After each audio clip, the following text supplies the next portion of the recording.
आपको कहीं पर भी बना हुआ दिखता है, इसका मतलब होता है बच्चा रेडियो एक्टिव सब्सटेंस रखा हुआ है कहीं पर। ये सिंबल रिप्रेजेंट करता है रेडियो एक्टिविटी को, रेडियोधर्मिता को, या रेडियो एक्टिव सब्सटेंस को, या रेडियोधर्मी तत्व को यहाँ पर ये रिप्रेजेंट करता है। तो जब भी आप कभी भी ऐसा कोई सिंबल बना हुआ देखेंगे तो आपको लगेगा कि ये जो सिंबल है ये किसके लिए है, यहाँ पर या तो कोई रेडियो एक्टिव एलिमेंट की बात हो रही है या रेडियो एक्टिविटी प्रोसेस के बारे में बात हो रही है। इसलिए मैंने आपको ये सिंबल बना के दिखा दिया। आजकल तो लोगों की टी-शर्ट पे भी ये सिंबल बना हुआ है, टी-शर्ट पे भी लोग ऐसे प्रिंट करवाते हैं, इस पे रेडियो एक्टिविटी का सिंबल रहता है। तो आज से हम चैप्टर जो स्टार्ट कर रहे हैं वो है रेडियो एक्टिविटी। बहुत सारे क्वेश्चंस आते हैं बच्चा यहाँ से, क्या क्या पढ़ेंगे हम आज की क्लास में, रेडियो एक्टिविटी होती क्या है, रेडियो एक्टिव सब्सटेंसेस कौन कौन से होते हैं, और उसके बाद हम पढ़ेंगे इसकी डिस्कवरी किसने की, इसकी यूनिट किसने दी थी, और रेडियो एक्टिव जो आइसोटोप्स होते हैं उनके क्या क्या यूजेस हैं। देखिए ना प्रीवियस पेपर में क्वेश्चंस कोबाल्ट 60 का यूज क्या है, फास्फोरस 32 का यूज क्या है, सोडियम 24 का यूज है, ऐसे आपने प्रीवियस क्वेश्चंस में देखे होंगे। फिर हम पढ़ेंगे न्यूक्लियर रिएक्टर, नाभिकीय संयंत्र, और न्यूक्लियर रिएक्टर में दो टाइप की न्यूक्लियर रिएक्शंस होती हैं। कौन कौन सी, एक न्यूक्लियर फिजन, एक न्यूक्लियर फ्यूजन, है ना, एटॉमिक बॉम्ब, हाइड्रोजन बॉम्ब, इनकी बात करेंगे हम। तो पूरा 2 या 3 क्लास लगेंगे इस चैप्टर को पढ़ने में, लेकिन बच्चा जब ये चैप्टर पढ़ लेंगे तो आपके सारे क्वेश्चंस क्लियर हो जाएंगे। ओके, स्टार्ट करें आज की क्लास का first question, first point radio activity. देखो हिंदी मीडियम में रेडियो एक्टिविटी, रेडियो धर्मिता या रेडियो सक्रियता किसी भी नाम से आपको देखने को मिल सकता है। होता क्या है रेडियो एक्टिविटी, बहुत ध्यान से सुनना, मैं कुछ थोड़ी सी आपको हिस्ट्री बताने जा रही हूं। एक साइंटिस्ट है बच्चा एच बैक्यूलेल करके, आप सिर्फ बैक्यूलेल याद करो, एक साइंटिस्ट है बैक्यूलेल नाम से, और इन बैक्यूलेल जी की ही जब हम बात करते हैं रेडियो एक्टिविटी की तो इनका ही नाम सबसे पहले आता है। मैं थोड़ी सी आपको हिस्ट्री बता दूं कि बैक्यूलेल जी को कैसे रेडियो एक्टिविटी के बारे में ख्याल आया, कैसे बातें हैं। ऐसा कहा गया था कि 1885 का टाइम था, 1885 के टाइम में हेनरी बैक्यूलेल एक साइंटिस्ट थे, वैज्ञानिक है, इन्होंने क्या किया था, अपने कैमरे की रील, पुराने जमाने में जो कैमरे आते थे ना, आपको पता होगा, आजकल तो सेल्फी वाला जमाना है, तो फोन खोलो तुरंत ऑन करो सेल्फी निकल जाती है, लेकिन पुराने जमाने में पहले नेगेटिव इमेज फिर उसको पॉजिटिव में डेवलप करते थे। तो इन्होंने अपने कैमरे की रील निकाल के अपनी अलमारी में रखी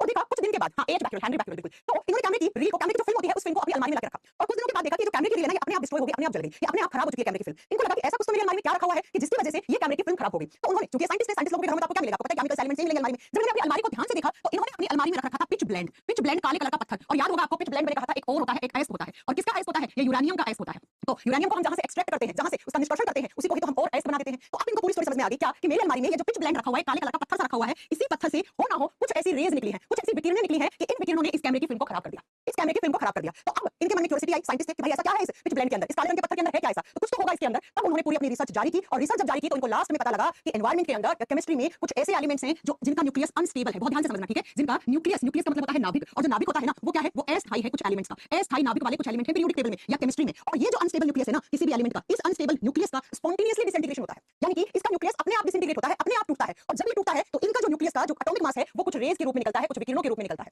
और बच्चा इनका इतना ज्यादा एटॉमिक मास होता है कि इनका जो न्यूक्लियस है वो अनस्टेबल होता है, और अनस्टेबल होने की वजह से इनसे कुछ रेज निकलती है, और इन्हीं रेज ने इनकी ये कैमरे की फिल्म खराब की थी, फिल्म खराब की थी। अब हम थोड़ा सा पढ़ते हैं क्या होते हैं ये रेडियो एक्टिव सब्सटेंसेस, क्या होता है अनस्टेबल न्यूक्लियस, थोड़ी सी बातें करते हैं डिटेल में एकदम। बच्चा बिल्कुल बेसिक से पढ़ाऊंगी मैं चीजें, एक एक चीज समझ लेना। क्या देखो, पीरियोडिक टेबल में ऐसा माना गया है, बहुत ध्यान से इस चीज को समझने की कोशिश करना। एटॉमिक नंबर, अब एटॉमिक नंबर बताऊंगी क्या होता है, परमाणु क्रमांक क्या होता है, ठीक है, परमाणु संख्या क्या होता है। पीरियोडिक टेबल में एटॉमिक नंबर कितना, 83 के बाद, 83 के बाद जो एलिमेंट्स है ना वो most of radio active elements है। अब मैम हमने इनको रेडियो एक्टिव एलिमेंट क्यों बोला, हमने इनको रेडियोधर्मी तत्व क्यों बोला है, इस बात को ध्यान से सुनो। मैंने कहा अनस्टेबल न्यूक्लियस, आप जानते हो कोई भी इस तरीके से एटम है, एटम के सेंटर में क्या होता है, न्यूक्लियस होता है, ये उसका न्यूक्लियस है, ये उसका नाभिक है, और नाभिक में क्या रहते हैं बच्चा, न्यूट्रॉन और प्रोटॉन रहते हैं, n/p न्यूट्रॉन और प्रोटॉन रहते हैं, ये बात तो सब जानते हो, केमिस्ट्री में आपको पढ़ा दी है, इसी को हम न्यूक्लियस कहते हैं। तो ऐसा माना गया है कि पीरियोडिक टेबल में एटॉमिक नंबर 83 के बाद जो एलिमेंट्स आते हैं ना उनका ये न्यूक्लियस अनस्टेबल है, अनस्टेबल है, अस्थायी है। और आप जानते हो प्रकृति का एक नियम है, कोई भी एलिमेंट अनस्टेबल नहीं होना चाहता, वो अनस्टेबल नहीं होना चाहता, वो स्टेबल होना चाहता है। जैसे आप भी देखो स्टेबल होने के लिए यहाँ पर पढ़ाई कर रहे हो इतनी ज्यादा, राइट। तो ये अनस्टेबल न्यूक्लियस वाले जो एलिमेंट्स हैं इनको ही हम रेडियो एक्टिव एलिमेंट्स कहते हैं, जो 83 नंबर के बाद से आते हैं पीरियोडिक टेबल में। अब मैम अनस्टेबल न्यूक्लियस का मतलब क्या है, आप जानते हो कि न्यूक्लियस n+p को ही तो हम एटॉमिक मास कहते हैं, यानी कि बच्चा यहाँ पर हम बात करते हैं कि मैम अनस्टेबल क्यों बोला, क्योंकि इनका एटॉमिक मास बहुत ज्यादा होता है। इनका एटॉमिक मास का मतलब द्रव्यमान संख्या ज्यादा होती है, और ये जो एलिमेंट्स है ना इनका जो एटॉमिक मास होता है ये ज्यादा होने की वजह से ही इनका न्यूक्लियस अनस्टेबल है, अस्थायी है।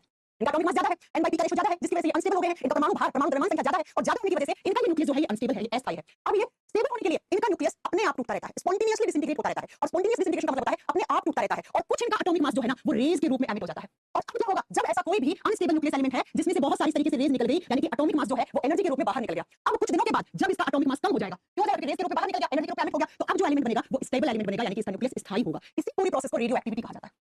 क्या होता है, फिर से लास्ट में मैं लिखवाती हूं होता क्या है रेडियो एक्टिविटी। मैम आवर सारणी में 83 नंबर परमाणु क्रमांक के बाद के तत्वों को हम रेडियोधर्मी तत्व कहते हैं, रेडियो एक्टिव एलिमेंट कहते हैं। क्यों कहते हैं, क्योंकि इन एलिमेंट का एटॉमिक मास ज्यादा होता है, और एटॉमिक मास ज्यादा होने के कारण इनका न्यूक्लियस जो है वो अनस्टेबल रहता है, अस्थायी रहता है। और न्यूक्लियस अनस्टेबल होने की वजह से इनका जो एटॉमिक मास है वो कुछ एटॉमिक मास रेज के रूप में, विकिरणों के रूप में बाहर निकलता रहता है, एमिट होता रहता है। और अब क्या होगा, अब जब इनकी एनर्जी इनका रेडिएशन के रूप में बाहर निकल गया एटॉमिक मास, तो अब जो बनेगा यहाँ पे एलिमेंट कुछ दिनों के बाद वो स्टेबल एलिमेंट होगा, यानी कि प्रकृति में एलिमेंट अपने आप टूट रहे हैं, अपने आप डिसइंटीग्रेट हो रहे हैं, और क्या निकाल रहे हैं, रेडिएशन निकाल रहे हैं, विकिरण निकाल रहे हैं। इन्हीं एलिमेंट्स को रेडियो एक्टिव एलिमेंट्स, इस प्रोसेस को रेडियो एक्टिविटी कहते हैं। और यही यूरेनियम रखा हुआ था हेनरी बैक्यूलेल की अलमारी में, जिसकी वजह से उनकी फिल्म खराब हो गई थी, क्योंकि यहाँ से ये जो रेडिएशन निकली थी ना, ये विकिरण निकली थी ना, इन्होंने ही उस फिल्म को खराब कर दिया था। और यहीं से पूरा रेडियो एक्टिविटी का प्रोसेस आया, पूरा का पूरा रेडियो एक्टिविटी के बारे में यहाँ पर पता लगा। चलो बात करते हैं कि रेडियो एक्टिविटी नहीं, क्लास एकदम सही चल रहा है यहाँ से। रेडियो एक्टिविटी होता क्या है, तो बच्चा आप लिखेंगे इस रेडियो एक्टिविटी की पहले डेफिनेशन लिखेंगे, ड्यू टू अनस्टेबल न्यूक्लियस। लिखिए क्या होता है radioactivity, due to unstable nucleus, nucleus spontaneous, spontaneous disintegration, या स्पॉन्टेनियस एमिशन लिख लो, एमिशन, एमिशन ऑफ रेज, कौन कौन सी, alpha, beta, gamma, rays is known as radioactivity, radioactivity. Hindi में क्या लिखोगे, अस्थायी न्यूक्लियस के कारण, हिंदी में लिखो अस्थायी नाभिक के कारण, नाभिक के कारण तत्वों से अल्फा, बीटा, गामा विकिरणों का उत्सर्जन होना, विकिरणों का उत्सर्जन होना रेडियो धर्मिता कहलाता है या रेडियो सक्रियता कहलाता है, रेडियो धर्मिता कहलाता है। कैसे बनाओगे इसका इमेज? इमेज इस तरीके से बनाना बच्चा कि इस तरीके से कोई भी एक रेडियोएक्टिव सब्सटेंस है, ये इसका न्यूक्लियस है और ये जो न्यूक्लियस है ना, ये क्या है? ये अनस्टेबल है। और क्यों अनस्टेबल? क्योंकि इसका एटॉमिक मास ज्यादा है। तो अब क्या होगा? इससे इस तरीके से रेज निकलेंगी और कौन-कौन सी rays? Alpha, alpha rays, beta rays and gamma rays. और जब बहुत सारा इसका एटॉमिक मास रेज के रूप में निकल जाएगा तो कुछ दिनों के बाद यहाँ पे जो एलिमेंट बनेगा ये स्टेबल एलिमेंट बनेगा, क्योंकि इसका न्यूक्लियस क्या होगा? स्टेबल होगा, स्थायी होगा। इसी प्रोसेस को आप रेडियो एक्टिविटी कहते हो। और जिन जिन एलिमेंट्स में ये होता है उन सबको हम रेडियो एक्टिव एलिमेंट्स कहते हैं। समझ में आ गई मेरी बात? अनस्टेबल क्यों है? क्योंकि इसका न्यूक्लियस अनस्टेबल है, इसका एटॉमिक मास ज्यादा है, इसका परमाणु भार ज्यादा है। तो कुछ एटॉमिक मास ये रेडियसेस के रूप में बाहर खर्च कर देता है। ये क्या है? ये एनर्जी वाली रेडिएशन से ये बहुत सारा एटॉमिक मास बाहर निकाल दी। अब जो यहाँ पे एलिमेंट बनेगा उसका एटॉमिक मास कम होगा, कम होगा तो बच्चा क्या होगा? स्टेबल न्यूक्लियस होगा, स्थायी नाभिक होगा। तो इसी प्रोसेस को ये जो अल्फा बीटा गामा रेज निकल रही है, ये इनको टोटली इनके न्यूक्लियस को स्पॉन्टेनियसली डिसिपेट होता रहता है, अपने आप टूटता रहता है इनका न्यूक्लियस। इसलिए मैंने लिखा है इनका न्यूक्लियस स्पॉन्टेनियस एमिशन करता है, एमिट करता है किसको? रेज को, विकिरणों को। तो इसी प्रोसेस को आप रेडियो एक्टिविटी, रेडियो धर्मिता कहते हो। अब बात आती है कि जो रेडियो धर्मिता प्रोसेस है इससे कैसे कैसे क्वेश्चंस बनते हैं, एग्जाम में क्या क्या आता है, तो जरा कुछ पॉइंट लिख दीजिए बच्चा। क्या सबसे पहला पॉइंट लिखना कि रेडियो एक्टिविटी की जो प्रोसेस है इसकी डिस्कवरी किसने की थी? इसकी डिस्कवरी किसने की थी? खोज किसने की थी? अगर खोज पूछे तो एच बैक्यूरेल लिखो गया, ठीक है? हेनरी बैक्यूरेल जी ने इसकी खोज की थी। लेकिन बच्चों अगर आपसे पूछ ले कि जो रेडियो एक्टिविटी टर्म है ना, ये जो शब्द है ये किसने दिया? ये टर्म रेडियो एक्टिविटी टर्म, ये शब्द किसके द्वारा दिया गया है? तो ये दिया गया था मैडम क्यूरी के द्वारा। देखो बच्चों, मैडम क्यूरी और बैक्यूरेल दोनों साथ में काम कर रहे थे इस प्रोसेस में। अब बैक्यूरेल ने डिस्कवरी कर दी और मैडम क्यूरी ने कहा कि भैया डिस्कवरी में जो तुम्हारा नाम चला गया तो मुझे भी तो लोग याद करें, है ना? मुझे भी तो लोग याद रखें। तो इन्होंने कहा कि चलो मेरा नाम तुम शब्द देने में दे दो। अगर आपसे पूछे प्रोसेस की डिस्कवरी किसने की रेडियो एक्टिविटी, तब आप हेनरी बैक्यूरेल करके आओगे। लेकिन ये टर्म रेडियो एक्टिविटी किसने दिया था? Madam Curie. मैडम क्यूरी तीन चीजों से फेमस है, बता सकते हो क्या क्या? चलो लिख लो, मैडम क्यूरी से तीन क्वेश्चन बहुत फेमस है। सबसे पहला क्वेश्चन मैडम क्यूरी से आता है कि रेडियो एक्टिविटी टर्म किसने दिया था? रेडियो एक्टिविटी टर्म शब्द किसने दिया था? तो मैडम क्यूरी आंसर होगा। रेडियो धर्मिता शब्द किसके द्वारा दिया गया था? मैडम क्यूरी के द्वारा। दूसरा क्यूरी टेंपरेचर आपने सुना होगा, कितने लोगों ने फिजिक्स में पढ़ा? क्यूरी टेंपरेचर, हिंदी में क्यूरी तापमान कहा जाता है। वो निश्चित तापमान जिसके बाद कोई भी मेटल अपना मेटालिक बिहेवियर खो देती है, वो निश्चित तापमान जिसके बाद कोई भी धातु अपना धात्विक गुण खो देती है, उसी को क्यूरी टेंपरेचर कहते हैं, या फिजिक्स में पढ़ लोगे, ठीक है? तीसरा मैडम क्यूरी बहुत फेमस है बच्चा दो एलिमेंट की खोज करने के लिए। और किस किस की? मैडम क्यूरी ने डिस्कवरी की थी रेडियम। ये जो रेडियम आता है ना घड़ी में, जूतों में आपके, इस रेडियम की और पोलोनियम की, इन दोनों की खोज की थी मैडम क्यूरी ने। ये तीनों अगर आपसे क्वेश्चन बन जाए, तीनों का आंसर एक ही होगा, मैडम क्यूरी। इनके हस्बैंड का नाम था सर पायरे, खैर वो छोड़ो, आपको इतना नहीं जानना। तो कुछ रेडियो एक्टिविटी की खोज किसने की? बैक्यूरेल ने। टर्म किसने दिया? तो आप क्या बताओगे? मैडम क्यूरी ने। अब कुछ रेडियो एक्टिविटी की यूनिट क्या होती है, इसकी इकाई क्या होती है? तो इसकी तीन यूनिट होती है बच्चा। एक तो बैक्यूरेल जी के नाम पे, तो पहला यूनिट क्या हो जाएगा इसका? पहला है बैक्यूरेल, दूसरा क्या है? क्यूरी, क्योंकि क्यूरी आप जानते हैं क्यूरी ने नाम दिया, और तीसरा जो है वो यहाँ पे रदरफोर्ड। ये तीनों ही इकाइयां हैं। कभी एग्जाम में पूछ ले कि रेडियो एक्टिविटी यूनिट क्या है, तो सिर्फ एक मत करके आ जाना, ऑल थ्री वाला ऑप्शन ढूंढना। ये तीनों ही यूनिट मानी गई है, बैक्यूरेल, क्यूरी, रदरफोर्ड। अब आप कहोगे मैम चलो बैक्यूरेल जी और क्यूरी का तो समझ में आ गया, रदरफोर्ड जी का नाम यहाँ पे क्यों आया है? क्योंकि रदरफोर्ड जी ने इस एमिशन के बारे में बताया था। आगे पढ़ाऊंगी आपको अल्फा बीटा डीके के बारे में, तब आपको समझ में आएगा रदरफोर्ड जी यहाँ पे क्यों नाम दिया। लेकिन अगर आपसे एग्जामिनर पूछे कि एसआई यूनिट क्या है, तो बैक्यूरेल को हम एसआई यूनिट मानते हैं। एसआई इकाई क्या है, तो तब आपका सिर्फ आंसर होगा बैक्यूरेल। वैसे यूनिट पूछेगा तो तीनों ही यूनिट है, लेकिन अगर आपसे पूछे कि एसआई यूनिट क्या है, तब आप बैक्यूरेल करके आओगे। पॉइंट नंबर 4 लिखो बच्चा, ये कितना इसका न्यूक्लियस है, वो डिसइंटीग्रेट हुआ है, कितनी अल्फा बीटा गामा रेज निकली है, इसको मेजर किया जाता है। जो इंस्ट्रूमेंट यहाँ पे यूज करते हैं रेडियो एक्टिविटी को मेजर करने के लिए, इंस्ट्रूमेंट जो यूज करते हैं, आपको लिख दो कि instrument used to measure emission of alpha beta gamma rays. तो यहाँ पे जो इंस्ट्रूमेंट यूज करते हैं उसको जीएमसी कहा जाता है, गीगर मूलर काउंटर। लिख दीजिए गीगर मूलर काउंटर। ये इंस्ट्रूमेंट बताता है कितना अल्फा रेज निकला है, कितना गामा रेज निकला है, या कितना बीटा रेज निकला है। जीएमसी कैसा होता है, आपको एक फोटो दिखाती हूं बच्चा, ऐसा होता है जीएमसी काउंटर। इस तरीके का कुछ इंस्ट्रूमेंट होता है, ये रहा, ये रहा, इसको बोलते हैं जीएमसी इंस्ट्रूमेंट। दिख रहा है आपको? ये इंस्ट्रूमेंट कहलाता है आपका, ये काउंट पर सेकंड लिखा हुआ है कि कौन सा एलिमेंट है रेडियो एक्टिव एलिमेंट, उसमें से कितनी अल्फा, कितनी बीटा, कितनी गामा रेज का एमिशन हुआ है। लेकिन मैं यहाँ पे एक बात और बता दूं, ये जीएमसी परफेक्ट बता पाता है सिर्फ अल्फा और बीटा के एमिशन को, ये सिर्फ अल्फा बीटा एमिशन को बता पाता है। तो मैम फिर गामा रेज के एमिशन को कौन बताता है? Scintillation counter. तो ये चीज भी लिख लो, यहाँ पे ना दो इंस्ट्रूमेंट की बात आती है। सेंटिलेशन काउंटर जो होता है वो किसको बताता है? वो गामा रेज का कितना एमिशन हुआ है, कि भाई किसी भी एलिमेंट से गामा रेज कितनी निकली है, ये सेंटिलेशन काउंटर बताएगा। जबकि बच्चा आप बताओगे अल्फा और बीटा के एमिशन को जीएमसी बताता है। हालांकि जब एग्जाम में आता है तो सिर्फ यही इंस्ट्रूमेंट ऑप्शन में रहता है, यही इंस्ट्रूमेंट ऑप्शन में रहता है। सुष्मिता के रदरफोर्ड ने क्या किया? रदरफोर्ड जी ने ये किया भाई, ये बताया यहाँ पे, ये वाला प्रोसेस, और बताएंगे आगे सुष्मिता समझ में आएगा, ठीक है? रेडियो एक्टिविटी क्या होता है, डिस्कवरी आए तो ये, शब्द दिया तो ये, यूनिट पूछे तो तीनों। इस इंस्ट्रूमेंट से मेजर करते हैं गीगर मूलर काउंटर। हिंदी में सेम नाम है बच्चा, गीगर मूलर काउंटर यंत्र बोलेंगे इसको। Geiger Muller counter alpha beta विकिरणों के उत्सर्जन को बताता है, जबकि सेंटिलेशन काउंटर, हिंदी में सेम सेंटिलेशन काउंटर ही बोलेंगे, गामा रेज के बारे में बताता है। अब बात आती है कि मैम कितने एलिमेंट्स हैं जिनको आप रेडियो एक्टिव एलिमेंट्स बोलते हो? एग्जांपल कौन कौन से रेडियो एक्टिव एलिमेंट्स के, तो लिखो कौन कौन से एलिमेंट्स हैं जो रेडियो एक्टिव एलिमेंट हैं। कभी कभी एग्जाम में ना 4 क्वेश्चन डालेगा और पूछेगा बताओ इनमें से कौन कौन से रेडियो एक्टिव एलिमेंट है या नहीं है, तो लिखो रेडियो धर्मी तत्व कौन कौन से होते हैं। कमेंट करके जरा बता दीजिए आप लोग जो जानते हो रेडियो धर्मी तत्वों के बारे में। इंडिया में कौन सा मिलता है ज्यादा, कौन सा रेडियो एक्टिव एलिमेंट जो लिक्विड स्टेट में होता है? हां जी बता दीजिए कुछ आप भी। चलो लिखें कौन कौन से एलिमेंट्स रेडियो एक्टिव एलिमेंट होते हैं। मैंने बताया है पीरियोडिक टेबल में ये एलिमेंट्स कितने एटॉमिक नंबर के बाद आएंगे? 83 एटॉमिक नंबर के बाद वाले। ये पॉइंट याद रखना है आपको, क्योंकि एग्जाम में ये भी पूछ लेता है कि कितने परमाणु क्रमांक के बाद ही पीरियोडिक टेबल में रेडियो एक्टिव एलिमेंट्स को रखा गया? 83 के बाद। चलो सबसे पहला यूरेनियम, बहुत फेमस है, जानते हो। पहला लिख दो यूरेनियम, दूसरा लिख दो थोरियम, थोरियम, तीसरा लिख दो प्लूटोनियम, प्लूटोनियम, और क्या लिखोगे? Polonium, polonium, polonium. उसके बाद क्या लिखोगे? नेक्स्ट लिखोगे बच्चा, इसके बाद आप पोलोनियम लिखिए, plutonium, uranium, thorium, francium, francium, radium, radium, technetium, technetium. Next उसके बाद आप लिखोगे बच्चा promethium, promethium, oganesson, oganesson, radon, etcetera etcetera. ये ठीक है, uranium, thorium, plutonium, polonium, radium, oganesson, technetium, francium, promethium, है ना? इतने ही ना? चलो ये आप याद रखेंगे। ओके बच्चों, अब यहाँ से प्रोमेथियम हो गया ना। सबसे फेमस कौन कौन से हैं जो हम सुन लेते हैं, पढ़ लेते हैं? Uranium, thorium, plutonium. हमें ये क्यों फेमस है? क्योंकि आपको पता होगा जो हिरोशिमा नागासाकी पर जापान में जो बम ब्लास्ट हुए थे वो प्लूटोनियम और यूरेनियम के आइसोटोप के ही बने हुए थे, इसलिए थोड़े से ये फेमस है। इंडिया के पास थोरियम ज्यादा है, इसलिए भैया हमें याद करना ही पड़ेगा, ठीक है? और रेडियम आजकल घड़ी में रेडियम, मेरे पास ये घड़ी है, रात में अंधेरा होता है तो अगर बाहर रखिए तो उसमें वो सुई होती है ना, घड़ी को चमकती रहती है, ठीक है? ये आजकल डेली लाइफ में बहुत काम में लेने लगे हैं, इसलिए ये 3-4 बड़े फेमस हो जाते हैं, ठीक है बच्चों? चलो अब इनके बारे में कुछ पॉइंट लिखना, ठीक है? ये सारे के सारे एलिमेंट्स कहां रखे जाते हैं? क्योंकि ये रेडियो एक्टिव एलिमेंट है, अपने आप टूटेंगे, अपने आप अल्फा बीटा गामा रेज निकल रही होंगी इनसे, भाई गामा रेज तो हानिकारक होती है हमारे बॉडी के लिए भी, तो आप इनको रखते कहां हो? तो लिखो रेडियो एक्टिव एलिमेंट्स किसमें रखे जाते हैं? लेड के, कोई भी पात्र है जो लेड से बना हुआ है तो लिखो रेडियो धर्मी तत्व, radioactive elements kept in lead chamber radioactive तत्व सीसा धातु से बने हुए चैम्बर में या सीसा के पात्र में रखे जाते हैं। लेड, ये सारे एलिमेंट्स ऐसे ही रखे जाते हैं, कोई भी लेड का चैम्बर बनाया जाएगा और फिर उसके बाद उसमें रखे जाते हैं, ये याद रखिएगा। नेक्स्ट, इनमें से कौन सा ऐसा रेडियोएक्टिव एलिमेंट है जो इंसान के द्वारा बनाया गया है, जो आर्टिफिशियल सिंथेसाइज किया गया, जो लैब में बनाया गया है? तो ये जो टेक्नीशियम है ना, दूसरा पॉइंट लिख दो कि जो टेक्नीशियम है ना बच्चा, ये क्या है, ये मैन मेड है। देखो, first man made radioactive element है। ये पहला रेडियोधर्मी तत्व है जो इंसान द्वारा बनाया गया है। ये आप क्या लिखोगे, ये आर्टिफिशियल तरीके से सिंथेसाइज किया गया है। तो ये आर्टिफिशियल है, नेचर ने नहीं दिया है, ये बनाया है कहां पर, लैब में बनाया है। तो ये आर्टिफिशियल रेडियोएक्टिव एलिमेंट है बच्चा, रेडियोएक्टिव एलिमेंट है। जैसे क्वेश्चन आ जाते हैं हिंदी में बच्चा, पूरा पॉइंट लिख लेना कि पहला कृत्रिम रेडियोधर्मी तत्व जो लैब में या प्रयोगशाला में बना के तैयार किया गया था, वो इनमें से कौन सा है बच्चा, वो टेक्नीशियम है। हिंदी में टेक्नीशियम ही लिखा जाता है। नेक्स्ट एक क्वेश्चन आता है, इनमें से नेचुरली हेवीएस्ट रेडियोएक्टिव एलिमेंट कौन सा है? तो मैंने हालांकि आपको ये पढ़ाया है, फिर भी लिख लो, यूरेनियम। लिखो, uranium is the natural heaviest, nature से मिलता है, ठीक है, इसके और है, अर्थ प्लस में क्या है, इसके और है, ऐसे है। Uranium is naturally heaviest radioactive element, heaviest radioactive element. Uranium प्राकृतिक सबसे भारी रेडियो सक्रिय तत्व है। प्रकृति से मिलता है बच्चा, प्राकृतिक सबसे भारी, हेवीएस्ट लिख दो, सबसे भारी रेडियोएक्टिव तत्व है, सबसे भारी। याद करो, मैंने पढ़ाया था यूरेनियम को हम कहां से एक्सट्रैक्ट करते हैं, इसका एस कौन सा था, कमेंट करके बताओ जरा। पिच ब्लेंड पढ़ाया था ना मैंने, इसका फॉर्मूला आप लोग बताओगे, पढ़ा चुकी हूं मैं पिच ब्लेंड का फॉर्मूला। पिच ब्लेंड से हमें यूरेनियम मिलता है। मैंने पढ़ाया था यूरेनियम का जो पाउडर होता है उसको हम क्या कहते हैं, उसको हम येलो केक कहते हैं, इसको हम येलो केक कहेंगे, इसको हम पीला केक कहेंगे। ये बात भी आपको पढ़ा चुकी हूं ये चीज। पिच ब्लेंड का फॉर्मूला बताना जरा। हां जी बच्चों, पिच ब्लेंड का फॉर्मूला बताओ जरा, मैं पढ़ा चुकी हूं आपको। इंडिया में मैंने पढ़ाया था, राहुल बच्चा थोड़ा पेशेंस रखा करो। मैंने पढ़ाया था इंडिया में जो थोरियम है वो ज्यादा मिलता है, और कहां से, मोनाजाइट रेत से। ये सब पढ़ा चुकी हूं मैं आपको। चलो लिख लो, ये भी लिख लो। हमारे पास यूरेनियम की भंडार नहीं है, हमारे पास इंडिया में ज्यादा है थोरियम। इनमें से भारत देश के पास थोरियम TH, जिसका एटॉमिक नंबर 90 होता है, थोरियम ज्यादा होता है। और थोरियम का जो ओर है, जो एस है, जहां से हम थोरियम को एक्सट्रैक्ट करते हैं, वो मोनाजाइट है। और मैंने आपको एक क्वेश्चन बताया था, यहां से क्या बताया था बच्चा, मैंने कहा था केरला के जो बंदरगाह है और जो तट है उस पर क्या रेडियोएक्टिव पॉल्यूशन हो रहा है। ये बात पढ़ाई थी ना, और वो किसकी वजह से, वो थोरियम की वजह से। अरे ये बात पढ़ाई थी कि नहीं पढ़ाई थी? मैंने कहा था केरला के जो तट है या बंदरगाह है, उनके आसपास की जो सोई या मिट्टी है, वहां से कैसा पॉल्यूशन हो रहा है, वहां पर रेडियोएक्टिव एलिमेंट्स का पॉल्यूशन हो रहा है, रेडियोधर्मी पॉल्यूशन हो रहा है। और जिसका कारण क्या माना गया है, जिसका कारण उस मिट्टी में थोरियम की प्रेजेंस को माना गया है। थोरियम की वजह से हो रहा है बच्चा, थोरियम की वजह से। ये बात मैंने पढ़ाया था। चलो, ये क्वेश्चन बहुत बार आता है वनडे कॉम्पिटिटिव एग्जाम में। नेक्स्ट, अगर मैं आपको बताऊं कि इनमें से जो मैंने पढ़ा है, uranium, thorium, plutonium, radon, francium, promethium, technetium, radon, इनमें से कौन सा रेडियोएक्टिव एलिमेंट है जो लिक्विड स्टेट में भी प्रेजेंस अपनी शो कर सकता है? तो फ्रांसियम जो है ना, Fr, फ्रांसियम लिख लीजिए। फ्रांसियम जिसका सिंबल Fr होता है, F ऐसे। फ्रांसियम ये इकलौता ऐसा रेडियोएक्टिव एलिमेंट है जो लिक्विड स्टेट में भी अपनी प्रेजेंस शो कर सकता है। ये तरल अवस्था में भी मिल सकता है। अब जो नेक्स्ट में क्वेश्चन बोलने वाली हूं ना, ये वनडे कॉम्पिटिटिव एग्जाम का सबसे फेमस क्वेश्चन है, वैसे मैं आपको पढ़ा चुकी हूं।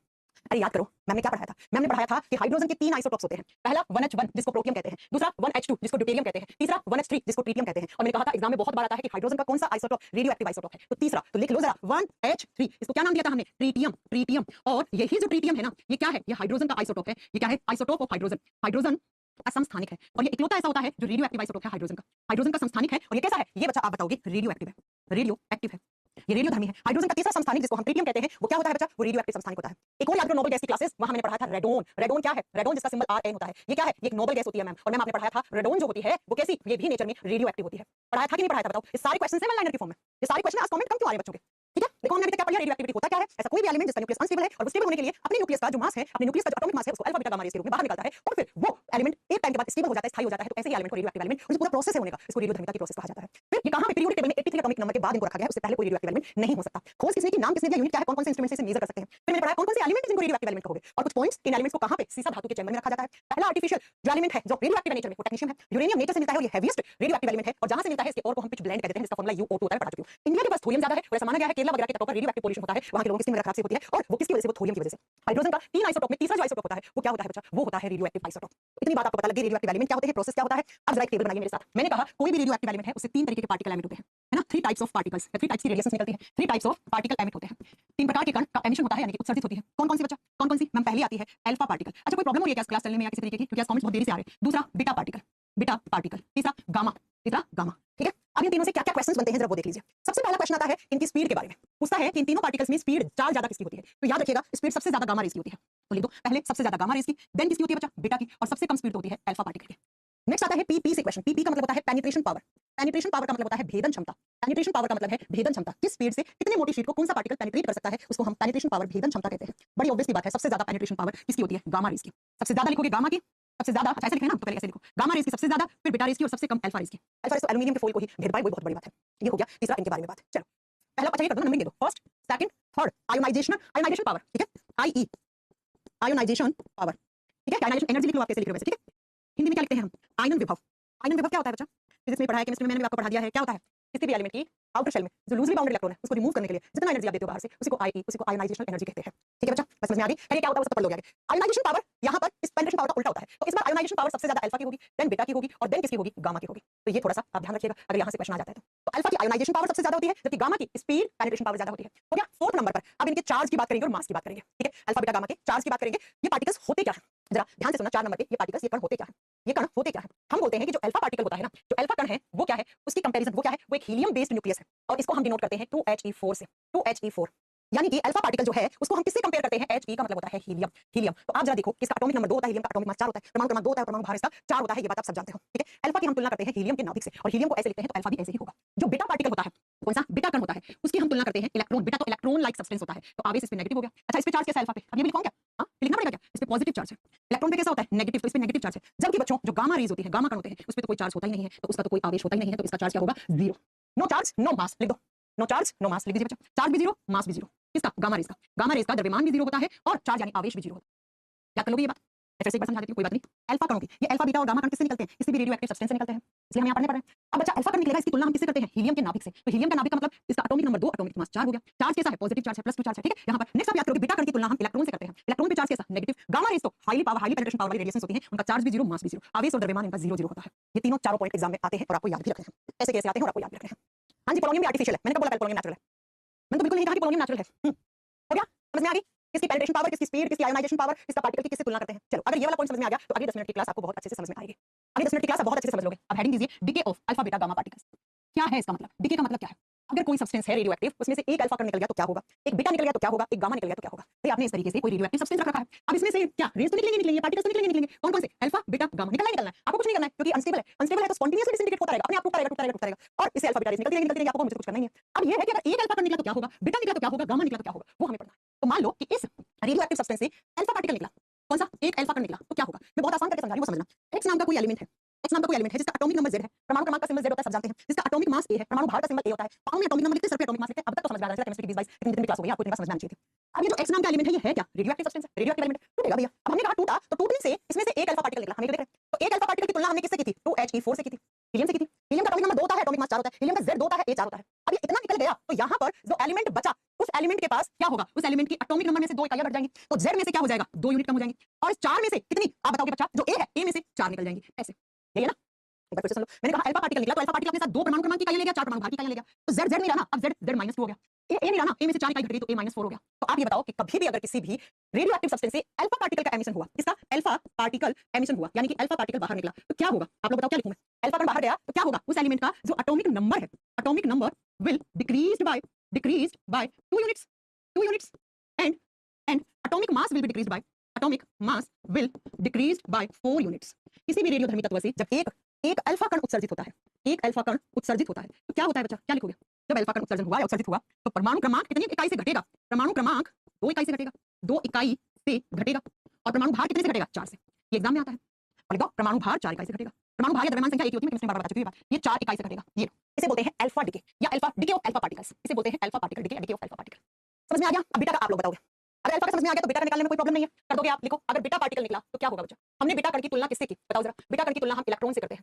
ऐसे लिखते हैं इलेक्ट्रॉन को, ऐसे लिखते हैं इलेक्ट्रॉन को। तो क्या होगा? एक्स नाम का एलिमेंट जिसका एटॉमिक नंबर Z है, एटॉमिक मास A है, इसमें से आपने एक बीटा पार्टिकल निकाल दिया तो बीटा पार्टिकल -E0। अब आप सब जानते हो, इतनी मैथ्स भी आती है और केमिस्ट्री में आपने एक बात ये भी समझी है कि इधर जितना एटॉमिक मास होगा उतना ही एटॉमिक मास इधर होगा। एटॉमिक मास वो बात अलग है कि रेज के रूप में निकलेगा, बीटा पार्टिकल के रूप में निकलेगा, लेकिन सम तो बराबर आएगा ना, जोड़ तो बराबर आएगा ना, एटॉमिक मास खत्म थोड़ी हो जाएगा। तो बच्चा यहाँ पर जो एक्स नाम का एलिमेंट है उसका इस बार Z+1 हो जाएगा और A रहेगा। भाई इलेक्ट्रॉन का एटॉमिक मास तो है ही नहीं ना, तो A ना बढ़ेगा ना घटेगा, रिमेन सेम। और यहाँ पर -1 है तो ये नीचे आके यहाँ पर आके +1 हो जाएगा। ओवरऑल आपको इसका एटॉमिक मास तो कितना दिखाना पड़ेगा, तो इस बार ये +1 आके हो जाएगा। तो अगर बीटा पार्टिकल का एमिशन हुआ, बीटा पार्टिकल एमिशन हुआ यानी कि किसी भी रेडियो एक्टिव सब्सटेंस से क्या निकला? बीटा कण का उत्सर्जन हुआ तो क्या होगा बच्चा? एटॉमिक नंबर में शॉर्ट फॉर्म में लिख लो, ठीक है? आपको लिखना atomic number will increased by 1 unit, will increased by 1 unit where atomic mass remain same, atomic mass will remain same. Atomic mass से तो प्रभाव ही नहीं पड़ा ना इस बार, लिख दो हिंदी में। जब किसी रेडियोधर्मी तत्व से कोई भी बीटा कण निकलता है तो उसका परमाणु क्रमांक 1 इकाई से बढ़ जाएगा, परमाणु क्रमांक 1 इकाई से बढ़ेगा, 1 इकाई से बढ़ेगा, जबकि परमाणु द्रव्यमान पे कोई प्रभाव नहीं पड़ेगा या सेम रहेगा, एक जैसा रहेगा, वो भी लिख लो। जबकि परमाणु भार वही रहेगा यानी सेम रहेगा, रिमेन सेम। ये बीटा पार्टिकल निकलेगा तब होगा। आप सोचो एग्जाम में कैसे क्वेश्चन आते हैं, हम पढ़ाएंगे आपको, एग्जाम में कैसे क्वेश्चन आते हैं बताएंगे, ठीक है? आगे बस समझ में बीटा निकलेगा तो क्या होगा? अब गामा निकलेगा तो क्या होगा? ये सारे बच्चे बताएंगे। अगर गामा पार्टिकल का एमिशन हुआ, गामा पार्टिकल पे थोड़ी देर पहले ही पढ़ाया मैंने, चार्ज भी क्या है? आवेश भी 0 है गामा का, और आपको बताना है साथ में कि इसका मास यानी द्रव्यमान भी 0 है, द्रव्यमान भी 0 है। तो कुछ प्रभाव पड़ेगा क्या? भाई कोई भी एक पार्टिकल है जिसका एटॉमिक नंबर Z है और एटॉमिक नंबर Z है और एटॉमिक मास K है, उसमें से चार्ज भी 0 गया, मास भी 0 गया, आवेश द्रव्यमान दोनों 0 गया, तो इस बार क्या होगा? इस बार atomic number and atomic mass पे कोई प्रभाव नहीं पड़ेगा, रिमेन सेम। गामा पार्टिकल तो हाई एनर्जी वाली रेडिएशन होती है, डायरेक्टली निकल जाती है, कुछ प्रभाव नहीं पड़ेगा। लिख दो परमाणु क्रमांक और परमाणु द्रव्यमान पे कोई प्रभाव नहीं पड़ेगा, परमाणु द्रव्यमान वही रहेंगे, कोई प्रभाव नहीं पड़ेगा। अब मैं एग्जाम में क्वेश्चन कैसे, देखो एग्जाम में कैसे क्वेश्चन आते हैं। हाँ जी सुनिए जरा, ये वाला है ना, यहाँ पे देखो एग्जाम में कैसे देगा, या तो ऐसे क्वेश्चन पूछ लेगा। दूसरा देखो यहाँ पे वैल्यू दे देगा, यहाँ पे वैल्यू दे दिया 80, यहाँ पे वैल्यू दे दिया 20 और कहेगा इसमें से एक अल्फा पार्टिकल निकल गया। अब क्या बनेगा? तो 80 माइनस 4 करोगे तो कितना हो जाएगा? 76, 20 माइनस 2 करोगे तो यहाँ 18। तो ये वाला ऑप्शन आपको चूज करना है। वैल्यू देके एग्जाम में क्वेश्चन पूछ लेता है। ठीक है, बेटा मैंने दे दिया आपको कि यहाँ पे 4 है, यहाँ पे 2 है और अब बेटा निकल गया तो क्या होगा? 4 का 4 रहेगा और 2 में 1 जुड़ जाएगा, 3 रहेगा। ऐसे क्वेश्चन पूछ लिया। ऐसे ही आपसे क्वेश्चन यहाँ पे गामा पार्टिकल के बारे में, तो गामा में तो सेम रहेगा, दिया हुआ सेम रहेगा। ऐसे क्वेश्चंस एग्जाम में आते हैं बच्चा। अब मैं आपको एक बात बता दूं यहाँ पे कि जब ये अल्फा बीटा पार्टिकल्स निकलते हैं ना बच्चा, तब ये तो पता लग गया क्या होता है क्या नहीं होता है, लेकिन बच्चों साथ में यहाँ पर एक पार्टिकल और रिलीज होता है यहाँ से, और जिसको बोलते हैं न्यूट्रिनो या एंटी न्यूट्रिनो। सुनिएगा जरा, जब अल्फा पार्टिकल निकलेगा तो ये प्रोसेस तो होगा ही होगा, लेकिन साथ में यहाँ पर एक और पार्टिकल्स का एमिशन होता है, वो कौन से? एंटी न्यूट्रिनो यहाँ से निकलते हैं, एंटी न्यूट्रिनो भी निकलते हैं। अब एंटी न्यूट्रिनो पार्टिकल्स होते क्या है? दो होते हैं, न्यूट्रिनो और एंटी न्यूट्रिनो, है ना। देखो ऐसा पार्टिकल, बहुत ध्यान से सुनना, ऐसा पार्टिकल, ऐसा कण होता क्या है एंटी न्यूट्रिनो में, बता रही हूँ। ऐसा कण जिसका चार्ज 0 हो, आवेश 0 हो, जिसका मास भी 0 हो, लेकिन जिस पार्टिकल का स्पिन 0 ना हो। स्पिन का मतलब होता है पृथक्करण, स्पिन हो कुछ उसका, उस पार्टिकल को एंटी न्यूट्रिनो पार्टिकल कहते हैं। उसको एंटी न्यूट्रिनो पार्टिकल्स कहते हैं हम, ऐसे लिखा जाता है उसको। क्या होते हैं एंटी न्यूट्रिनो? एक होता है न्यूट्रिनो, एक होता है anti neutrino, clockwise anti clockwise, है ना। तो मैंने कहा जब अल्फा और बीटा पार्टिकल का डिके होता है तो ये तो हो गई प्रोसेस, लेकिन साथ में वहां से एंटी न्यूट्रिनो भी रिलीज होते हैं। एंटी न्यूट्रिनो ऐसा कण होता है, ऐसा पार्टिकल होता है जिसका आवेश 0 हो, जिसका द्रव्यमान 0 हो, लेकिन उसका स्पिन 0 ना हो। स्पिन का मतलब होता है पृथक्करण, यानी कि ऐसा कोई कण जिसका आवेश भी 0 हो सकता है, बिल्कुल हो सकता है, जिसका द्रव्यमान मास भी 0 हो सकता है, लेकिन उसका पृथक्करण जो होता है, ऐसे लिखा जाएगा, पृथक्करण 0 ना हो, उस पार्टिकल को हम एंटी न्यूट्रिनो या न्यूट्रिनो पार्टिकल कहते हैं। एक क्लॉकवाइज होता है, एंटी क्लॉकवाइज होता है, डिफरेंस यही होता है। आगे बस समझ में, तो आपसे पूछ लेगा एग्जामिनर कि जब भी रेडियोएक्टिव सब्सटेंस का डिसइंटीग्रेशन होता है तो वहां से जो अल्फा बीटा पार्टिकल्स निकलते हैं तो उनके साथ साथ और क्या निकलता है? तो ये पार्टिकल्स भी निकलते हैं। तो ये हमने आज की क्लास में इतनी चीजें पढ़ ली। क्या क्या पढ़ा? रेडियो एक्टिविटी होता क्या है, रेडियो एक्टिविटी का सिंबल क्या होता है, मैंने दिखाया था आपको, है ना। खोज किसने की, यूनिट क्या होती है, कौन से इंस्ट्रूमेंट से मेजर करते हैं, इसकी ऐसा यूनिट क्या है, फिर रेडियो एक्टिव सब्सटेंसेस कहां आते हैं, कैसे आते हैं, क्या क्या नाम है, उनके बारे में याद रखना है। हाइड्रोजन का कौन सा आइसोटोप होता है रेडियो एक्टिव एलिमेंट, याद रखना है। 3 टाइप के पार्टिकल्स निकलते हैं, इनके बारे में सारे पॉइंट्स नोट डाउन करने हैं और फिर इनका डीके याद करना है कि अल्फा निकलेगा तो क्या होगा, बीटा निकलेगा तो क्या होगा, गामा निकलेगा तो क्या होगा। ये आपका रेडियो एक्टिविटी का प्रोसेस।